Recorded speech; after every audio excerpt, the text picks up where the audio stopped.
Cooking സ്റ്റോറീസിൻ്റെ പുതിയൊരു വീഡിയോയിലേക്ക് എല്ലാവർക്കും സ്വാഗതം.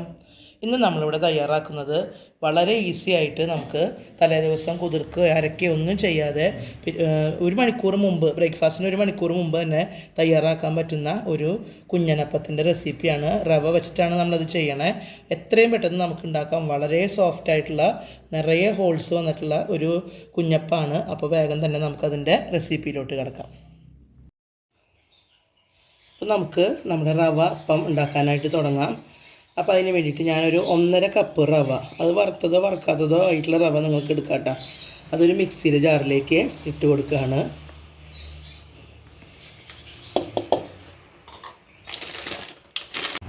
ഇനി ഇതിലേക്ക് നമ്മൾ 1 ടേബിൾ സ്പൂൺ പഞ്ചസാരയാണ് ഇട്ട് കൊടുക്കണേ.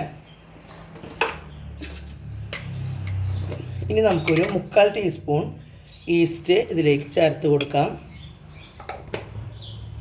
പിന്നെ ഇതിലേക്ക് നമ്മൾ ചേർത്ത് കൊടുക്കുന്നത് 2 ടേബിൾ സ്പൂൺ ഗോതമ്പ് പൊടിയാണ്. മൈദ വേണമെങ്കിൽ മൈദ ചേർക്കാം, ഞാൻ ഗോതമ്പാണ് ഇവിടെ ചേർക്കണേ. ഇനി നമുക്ക് ആവശ്യത്തിനുള്ള ഉപ്പ് ചേർത്ത് കൊടുക്കാം. ഇപ്പം ഞാനിതിലേക്ക് ഒരു 1/2 ടീസ്പൂൺ ഉപ്പാണ് ചേർത്ത് കൊടുക്കണേ. ഇനി നമ്മളിതിലേക്ക് ഇളം ചൂടുള്ള വെള്ളം ഒരു 2 കപ്പ് ചേർത്തിട്ട് നല്ല പേസ്റ്റ് പോലെ അരച്ചെടുക്കുകയാണ്. അപ്പോൾ 2 കപ്പ് ഇളം ചൂടുള്ള വെള്ളം ഞാനിവിടെ അളന്നെടുത്തതാണ്, അതിവിടെ ഒഴിക്കുകയാണ്.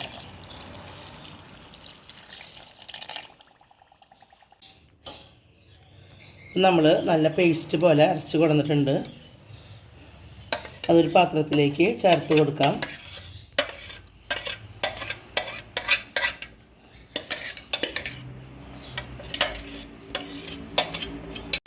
നമുക്ക് ഈ ഒരു കൺസിസ്റ്റൻസിയിലായിരിക്കും മാവ് ലഭിക്കുക. ഇനി ഇതൊരു 3/4 മണിക്കൂർ നേരം നമുക്കിത് റെസ്റ്റ് ചെയ്യാനായിട്ട് വെക്കാം, മൂടി വയ്ക്കാം. അപ്പം നമ്മുടെ മാവ് 3/4 മണിക്കൂറായിട്ടുണ്ട്, ഒരുവിധം സോഫ്റ്റായിട്ട് വന്നിട്ടുണ്ട്. അപ്പോൾ നമുക്കിത് ഉണ്ടാക്കി തുടങ്ങാം. അപ്പോൾ നമ്മൾ ഒരു ദോശ തട്ട് സ്റ്റൗവിൽ വെച്ചിട്ടുണ്ട്. അതിലേക്ക് നമ്മളൊന്ന് എണ്ണ തൂത്ത് കൊടുക്കുകയാണ്. എണ്ണ അല്ലെങ്കിൽ നെയ്യോ നിങ്ങൾക്ക് തൂത്ത് കൊടുക്കാം. എന്നിട്ട് ഇതിലേക്ക് അധികം പരത്താതെ ചെറിയ ദോശകളായിട്ട് നമുക്കിത് ചുട്ടെടുക്കാം.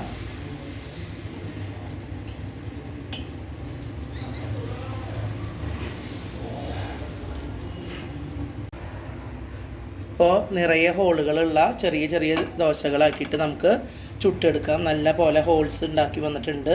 നല്ല സോഫ്റ്റ് ആയിട്ടുള്ളൊരു അപ്പാണ്. അപ്പോൾ നിങ്ങൾക്ക് എൻ്റെ വീഡിയോ ഇഷ്ടമായെന്ന് ഞാൻ കരുതുന്നു. ഇഷ്ടമായാൽ നിങ്ങളിത് ലൈക്ക് ചെയ്യണം, ഷെയർ ചെയ്യണം, ഞങ്ങളുടെ ചാനലിനെ നിങ്ങൾ സപ്പോർട്ട് ചെയ്യണം. അടുത്തൊരു ഉഗ്രൻ വീഡിയോയുമായി ഞങ്ങൾ ഉടനെ വരാം. ഓക്കേ.